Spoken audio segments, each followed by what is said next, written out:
wanted to do something a bit different with this video where rather than adding music over top of it, I wanted to actually talk about the color process because, to be honest, you're probably more interested in actually hearing me talk about my color process with these things. Now, unfortunately, due to the way I'm talking about this, what I say may not line up with what's actually going on screen, but hey, I'll figure it out as I go along. So with my comics, obviously, I scan them into Photoshop and then color them that way. I have thought about doing things completely digitally, as in drawing and then doing the coloring as well. But I just find it more comfortable to draw on paper and then to do the coloring digitally. I'm hoping maybe at some point I can go 100% digital, but yeah, that's not going to be happening anytime soon, unfortunately. So the way my process tends to go is obviously, if you're familiar with my work, I pencil everything in blue pencil, ink over that, and the reason I use blue pencil is because it just makes it easier to just remove the pencils entirely from my work rather than having to erase manually and make a mess of the paper and potentially smudge the inks. And thankfully I have like a setup in Photoshop where I basically push a button and boom, that'll get rid of the pencil for me, which speeds things up very, very quickly for me. So as you can see, if you look on the right, I have various layers set up in Photoshop. So there's obviously there's the line layer,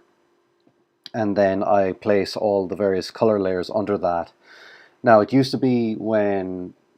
with my earlier comics, I used to have a separate layer for basically every element, but I've tried to cut that back quite a bit because it just leads to a bigger file and you're just dealing with way too many elements and it can get a bit overwhelming. So I try to reduce things to maybe 2, 3, 4 panels at most, or layers rather at most. Now with a piece like this, the way I tend to go about things is, as I'm sure you've seen, is I kind of go for a base color on each layer, which kind of sets up the tone for everything, and then I'll build up the subsequent colors on top of that. With this comic,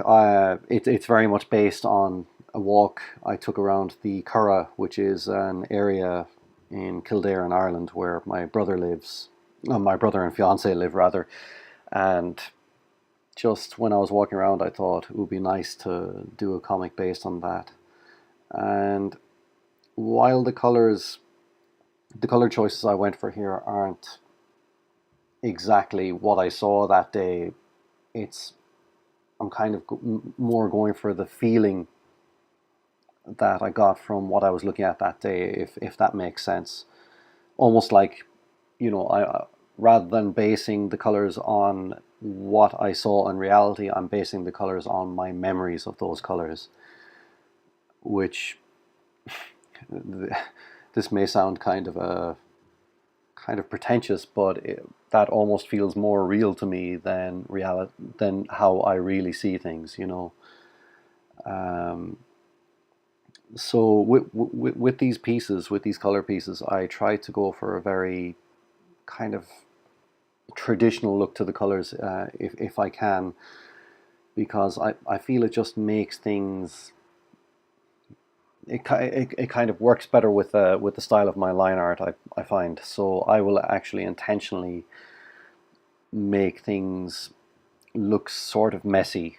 where like I'll if you look at the layers up at the top, like I've got like a texture layer, and that's a scan of like dirty paper I used, which I then overlay on top of the base art, and that just adds a bit more noise and bite to the art. Then, as well as that, I don't know what point you're at in the video right now, so maybe it's there, maybe it's not, but I'll add a noise layer as well, where basically I'll fill that with grey, then I'll add a noise filter to that,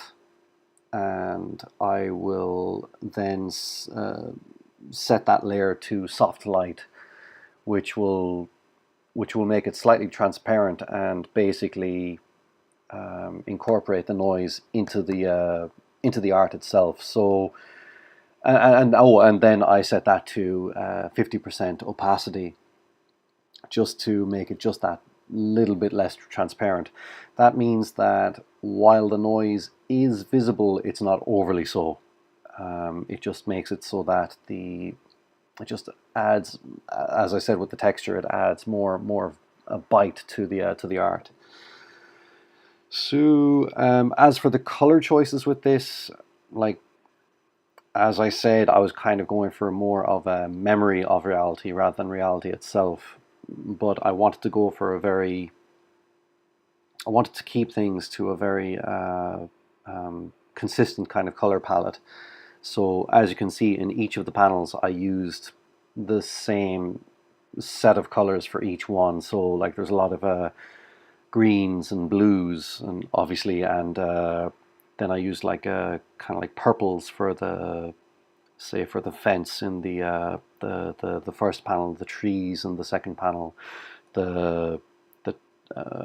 pole in the third panel, and again the trees in the last panel. I like having that kind of consistency across my work. I did consider going for different colors across the different panels, but just something about that consistency seemed to really work for this and tie everything together.